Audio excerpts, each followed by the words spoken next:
Obama judge sides against Trump, stifles asylum crackdown. Hi, it's great to have you with us.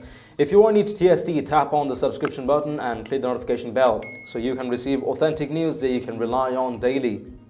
A federal court on Monday reinstated a nationwide injunction against President Trump's rule denying asylum to anyone who passed through a third country before coming to the United States, just hours before the administration released new figures showing a sharp drop in illegal immigration from Mexico.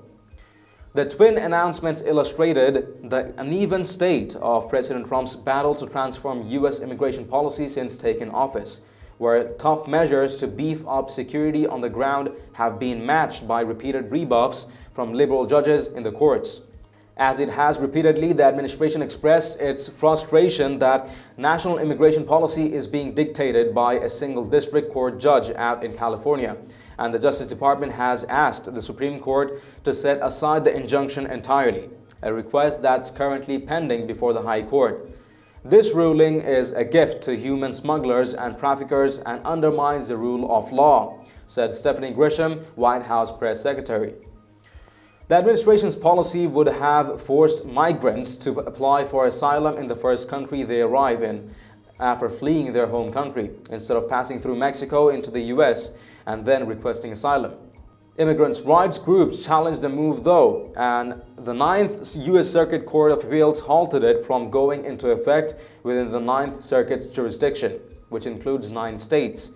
But Monday's ruling from U.S. District Judge John S. Tegar for the Northern District of California and Obama appointee took the injunction a step further. Judge Tegar reinstated a pause on the president's policy nationwide, saying it was the only remedy to provide complete relief to the plaintiffs.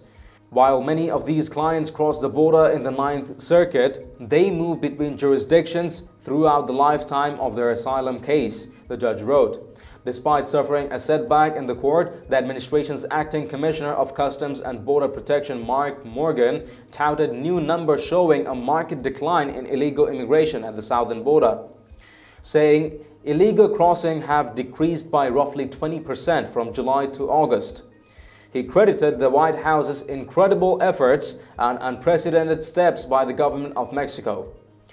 Border Patrol nabbed 66,000 people at the border last month, down from 82,000 in July, and a sharp drop from a peak of over 140,000 in May.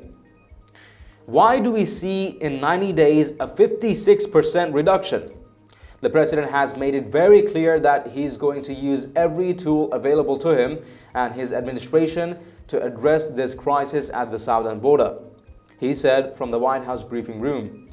U.S. officials said much of the credit must also go to Mexico, which after persistent pressure from President Trump and the threat of new economic tariffs has increased its own enforcement at its southern and northern borders.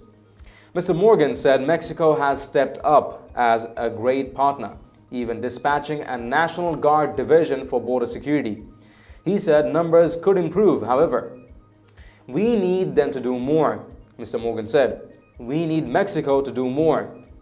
Mexican officials have been touting their crackdown on illegal crossing from their side of the border, and Mexican Foreign Secretary Marcelo Ebrard is due in Washington on Tuesday for more talks on the border crisis.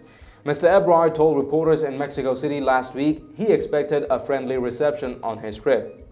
We're showing that the strategy that Mexico put forward has been successful, Mr. Ebrard said, according to the Associated Press. I don't expect a tariff threat Tuesday because it wouldn't make sense. What do you think after seeing such great results? Who would want to have all those efforts from the White House and the Mexican government all go in vain? Please let us know your thoughts in the comments down below. If you've liked this report, please share among friends and family, and don't forget to subscribe to Top Stories Today. Thank you for tuning in to TST. I'm David Ravine. See you in the next one.